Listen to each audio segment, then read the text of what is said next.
Monsieur Mostafa Hadib, je rappelle que vous êtes ancien officier de l'armée de l'air marocaine. Vous nous entendez, monsieur Hadib? Oui, je vous entends très bien.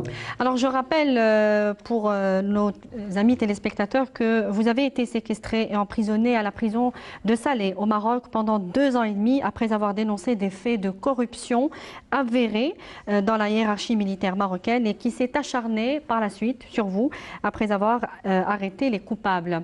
Monsieur Hadib, vous qui parlez souvent aussi de la situation au Sahara occidental, que pensez-vous, vous, en tant qu'ancien officier de l'armée royale, de cette entreprise belliciste du Maroc aujourd'hui, qui est donc revenue à la guerre avec le Front Polisario?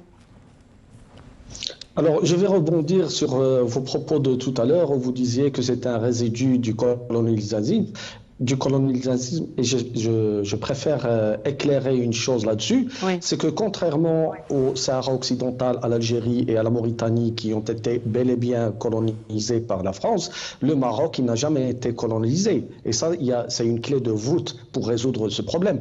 Il y a beaucoup de confusion dans l'histoire, dans la mentalité et l'esprit des gens.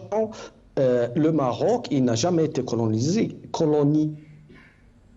Le Maroc, en 1912, le roi du Maroc, le sultan, il avait fait appel à une puissance étrangère, qui est la France et puis ultérieurement l'Espagne, pour protéger son trône, non pas pour protéger le Maroc. Donc nous, au Maroc, on a une réelle crise de légitimité du pouvoir. Le pouvoir au Maroc, il n'est pas légitime depuis 1912. Parce que les gens, ils pensent qu'il y avait eu un protectorat sur le Maroc, mais c'est faux. Le texte ou le traité de protectorat de 1912, il stipule clairement que la France, elle rentre au Maroc pour protéger le roi contre le peuple marocain. C'est important de le signaler. Donc c'est ce qui explique, selon vous, aujourd'hui... C'est pas un problème de colonialisme. C'est ce qui explique, selon vous, aujourd'hui, la position de la France vis-à-vis de ce conflit du Sahara occidental, ce parrainage? Tout à fait, madame. Tout à fait, madame. Il faut revenir aux sources pour comprendre ce qui arrive aujourd'hui. Le Maroc n'a jamais été colonisé. Il a été séquestré par une bande de mafieux, de sultans, de rois. Il est légitime parce que le Maroc, il a eu beaucoup de dynasties avant. Et nous les avons changées quand ils étaient corrompus, incapables de gérer les affaires du pays. On les changeait. Alors les Alaouites, leur fin, elle a été à la fin du 19e siècle. À la limite 1912. Et du coup, le sultan, il a fait appel aux forces étrangères pour venir le protéger. Aujourd'hui, nous avons un pouvoir illégitime au Maroc qui rend service à un État qui joue, malheureusement, je porte la nationalité française aussi. La France, elle joue le mercenaire dans cette affaire-là, parce qu'elle est là pour protéger un sultan et du coup, protéger ses affaires. Et c'est pour ça que la France ne fait rien pour résoudre le problème du Sahara, qui lui, il a été réellement colonialisé. Alors vous dites... La Mauritanie, il a été colonialisé. L'Algérie, il a été colonialisé. Vous dites, monsieur Hadib, que les Marocains ont été finalement biberonnés à la thèse marocaine expansionniste, notamment sur le territoire du Sahara occidental. Comment est vécue de l'intérieur aujourd'hui cette situation de ce dossier du Sahara occidental par les Marocains? En pleine crise économique marocaine, il faut le rappeler. Hein. D'accord. Merci. Je veux juste souligner, parce que je sais que les services marocains vont rebondir sur cette émission.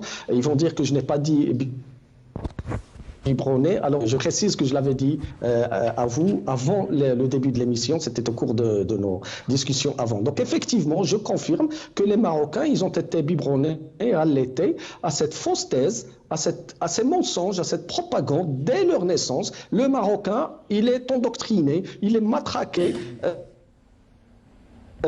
par ces mensonges. Comme quoi le Sahara est marocain, comme quoi le Maroc qui s'étendait, je ne sais pas, de l'Atlantique jusqu'à la Libye, et puis de la Méditerranée jusqu'au Sénégal. Enfin, les gens, ils avancent tout et n'importe quoi. Mais la réalité, elle est là. Quand les Espagnols ont occupé le Sahara occidental, il n'y avait pas le Maroc dedans. Il y a même des textes ce qu'ils appellent des traités. Moi, je ne considère pas ça des traités, parce Oui. qu'il n'y avait pas réellement un pouvoir central au Maroc à cette époque-là. Mais il y a des traités où les sultans du Maroc, ils reconnaissent que leur pouvoir se limitait à Oued Noun, à une rivière beaucoup au-delà, au-dessus du Sahara occidental, aujourd'hui occupé par le pouvoir dictatorial installé au Maroc par la France. Donc les jeunes Marocains grandissent dans une fausse idée, fausse histoire. Et ils pensent, non pas par de mauvaise foi, mais par bonne foi, parce qu'ils ont été biberonnés à l'été de cela, ils pensent que réellement le Sahara occidental, il est marocain. D'ailleurs, comment pourrait-il dire le contraire concernant le drapeau même? Le drapeau marocain rouge à l'étoile verte, il n'est même pas marocain. C'est un général, Lyoté, le général Lyoté. Était franc posé au Maroc. Au début, il avait fait une étoile à 6 branches et ensuite il a changé à 5 branches. Et aujourd'hui, le Marocain, il pense que c'est un drapeau marocain. C'est la même chose pour le Sahara. Il pense que le Sahara, il est marocain. Est-ce qu'on peut considérer, Monsieur Adib, que cette vision sur le Sahara occidental, la thèse marocaine, peut être considérée comme un mensonge d'État et pourrait traumatiser à la fois la monarchie et le peuple si la légalité internationale devait reprendre ses droits? Pouvez recommencer la question? Je vais répéter ma question. Je vous disais, est-ce que, puisque vous êtes en train d'affirmer justement que les Marocains ont été biberonnés à cette thèse du Grand Maroc vis-à-vis du Sahara occidental notamment, est-ce que si cette thèse devait tomber sous le coup de la légalité internationale et que les peuples sahraouis reprenaient son droit à l'autodétermination, est-ce que cela pourrait traumatiser, menacer la monarchie actuellement et traumatiser le peuple marocain aussi?